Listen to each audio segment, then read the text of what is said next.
Hi everyone. नवंबर 2022 में chat GPT आया था तो पूरी दुनिया में तहलका मच गया था। कितने लोगों को इससे बहुत फायदा हुआ, लेकिन कुछ लोग ऐसे भी हैं जिनकी नौकरी भी चली गई चैट जीपीटी की वजह से। और ये पूरे वर्ल्ड वाइड में इतना ज़्यादा फैल गया कि गूगल को भी रहा नहीं गया। उसने अपना नया एआई प्रोसेस यानी कि बार्ड ले आया, लेकिन चैट जीपीटी के आगे बार्ड टिक नहीं सका। फिर गूगल ने बार्ड को अपडेट करके नया सॉफ्टवेयर लाया जिसका नाम था जेमिनी। लेकिन इंडिया में एआई का ऐसा कोई टूल नहीं था जो कि इंडियन लैंग्वेज में अच्छे तरीके से अच्छा रिजल्ट दे सके। इसी को देखते हुए को फाउंडर और सीईओ ऑफ ओला भावेश अग्रवाल ने कृत्रिम को लॉन्च किया। कृत्रिम इंडिया का खुद का अपना एआई है। 14 दिसंबर 2023 को भावेश अग्रवाल ने अपने ट्विटर पर एक पोस्ट शेयर किया और उन्होंने बोला कि कल हमारा जो एआई है वो लॉन्च होगा। Launching India's own AI, Kritrim tomorrow. अब पब्लिक इसका यूज कर रही थी। 4 मई 2024 को भावेश अग्रवाल ने दोबारा से एक इवेंट की और उसमें उन्होंने कृत्रिम एआई का एंड्रॉयड मॉडल जो कि एंड्रॉयड मोबाइल्स में चल सके उस ऐप को लॉन्च किया। सबसे पहले समझ लेते हैं कि ये कृत्रिम एआई है क्या। कृत्रिम जो कि संस्कृत शब्द है, इसका मतलब होता है आर्टिफिशियल यानी कि बनावटी चीज। चैट जीपीटी और जेमिनाई की तरह ही कृत्रिम एआई भी काम करता है और इसको लार्ज लैंग्वेज मॉडल पे बनाया गया है। इसमें 2 ट्रिलियन से ज़्यादा टोकन डाले गए, यानी कि इसमें 2 ट्रिलियन से ज़्यादा ही इनपुट डाले गए हैं, सारे डेटा को डाला गया है। और ये आर्टिफिशियल इंटेलिजेंस 20 लैंग्वेज को अंडरस्टूड करता है और ये 10 लैंग्वेज में जिसमें कि हिंदी, पंजाबी, उर्दू ये सब भी शामिल है, इसमें अपने रिजल्ट को ट्रांसलेट करके दे सकता है।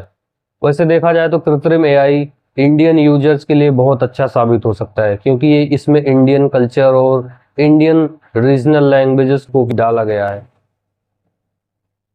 कृत्रिम एआई नेचुरल लैंग्वेज प्रोसेस को फॉलो करता है जो कि एक एआई का ही कंपोनेंट है। इसकी वजह से आदमियों के जो भी हाव भाव होते हैं और उनकी जो आवाज़ या उनकी जो लैंग्वेज है उसको कैप्चर कर सकती है। कृत्रिम एआई 1 बिलियन का वैल्यूएशन दिखाते हुए 50 मिलियन का फंड रेज किया है और इस तरीके से कृत्रिम एआई पहली स्टार्टअप बन गई है एआई कैटेगरी में जिसने 50 मिलियन का फंड रेज किया हुआ है। लेकिन कोई भी स्टार्टअप होता है तो इतनी आसानी से वो पास नहीं होता, इतनी आसानी से वो आगे नहीं बढ़ पाता। उसमें कई सारी टेक्निकल ग्लिच आती रहती है और इसी तरीके का एक टेक्निकल ग्लिच था कि ये यूजर्स को गलत डेटा दे देती थी। कभी कभी एक टाइम पे वही डेटा अलग देती थी, लेकिन अलग टाइम पे डेटा डालने पर वो डेटा गलत भी बताता था। कितने यूजर्स को चैट जीपीटी उसने बताया है अपने आप को। और इस तरीके से सोशल मीडिया पर भावेश अग्रवाल के लिए और कृत्रिम एआई के लिए कई सारी भद्दी टिप्पणियां भी आने लगी।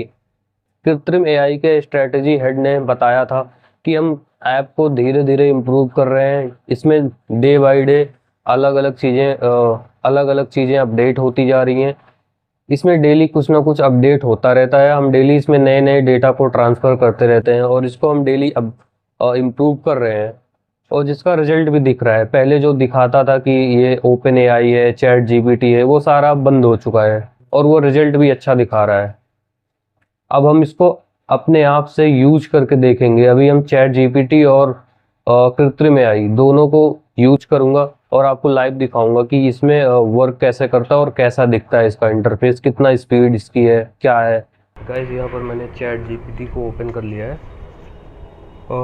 इसमें कुछ प्रॉम्प्ट डालते हैं, जैसे कि इसमें कुछ लिखते हैं हम, I am pressure and having knowledge of SQL, Excel, Power BI, and want to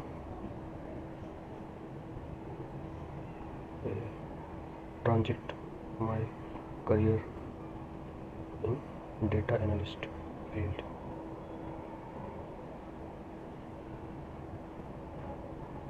make a LinkedIn headline.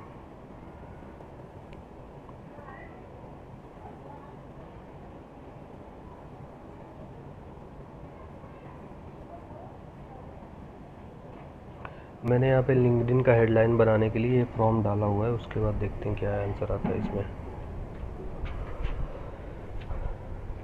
अगर लिंक्डइन का हेडलाइन बनाना है तो इसने ये लिख दिया है कि रिसेंट ग्रेजुएट, मतलब कि मैंने फ्रेशर डाला हुआ है इसलिए बता रहा है। Data enthusiast, proficient in SQL, Excel, Power BI, seeking opportunity in data analysis. तो अगर हमें मान लिया कि अपना लिंक्डइन पे प्रोफाइल अपडेट कर रहे हैं, उस टाइम पे अगर हमें अपना प्रोफाइल का समरी या हेडलाइन डालना है तो वो हम डाल सकते हैं इसको। और सेम चीज़ को मैं कॉपी कर लेता हूँ और सेम चीज़ अब मैं कृत्रिम एआई पे देखूँगा। वो तो था अपना चैट जीपीटी, ये है अपना कृत्रिम एआई। तो कृत्रिम एआई तो थोड़ा थोड़ा मतलब टाइम तो ज़्यादा लेगा उससे, चीज़ तो मैंने देख लिया कि वो तुरंत 1 सेकेंड भी नहीं लगता, तुरंत इसका आंसर आ जाता है, लेकिन ये थोड़ा सा टाइम उससे लेगा। और इसने लिखा हुआ है कि fresh data analyst with SQL, Excel, Power BI skills, seeking opportunity to transition career into data analytics field. मतलब कि दोनों ने ही अच्छे तरीके से आंसर दिया हुआ है, दोनों ने क्वेरी अच्छे से सॉल्व कर दिया है, ज़्यादा कुछ चेंज नहीं है। कुछ हिंदी में ट्राई करते हैं।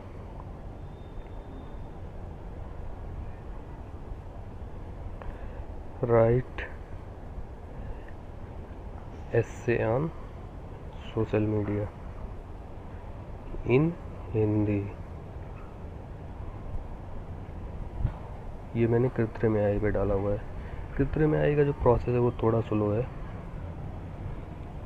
अब इसने लिखना स्टार्ट कर दिया कि सोशल मीडिया हमारे जीवन का अभिन्न अंग बन गया है, इसने न केवल हमारी दुनिया भर के लोगों को जुड़ना आसान बना दिया बल्कि विचारों, और ये लिखता जा रहा है।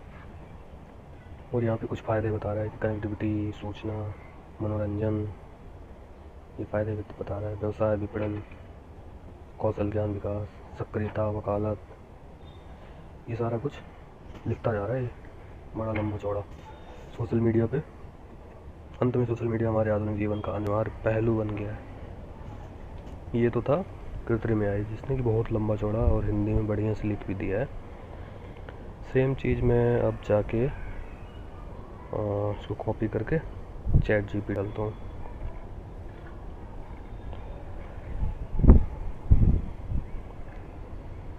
चैट जीपीटी ने लिखना शुरू कर दिया। सोशल मीडिया ने हमारे समाज को एक नई दिशा दी है, यह एक आधुनिक दुनिया में अहम भूमिका निभाता है। सोशल मीडिया के माध्यम से लोग अपने विचारों, तस्वीरों, इन सब को शेयर कर सकते हैं।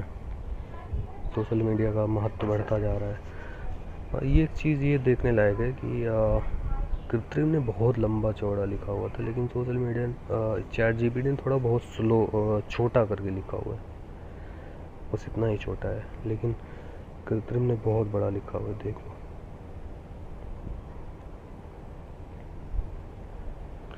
तो दोनों ही सेम काम कर रहे हैं, ऐसा कुछ चेंज नहीं आ रहा है, दोनों को यूज कर सकते हैं। ये इंडियन है, वो उसको ओपन एआई है, लेकिन दोनों ही सेम कर रहा है, कोई इसमें प्रॉब्लम वाली बात नहीं है। किसी को हम यूज कर सकते हैं, एक इंडियन स्टार्टअप है तो इसको हमें यूज करना चाहिए, अच्छी बात है। तो गाइस ये थी वीडियो। अगर आपने भी कृत्रिम और चैट जीपीटी इन दोनों को यूज किया है तो कमेंट में ज़रूर बताना। धन्यवाद।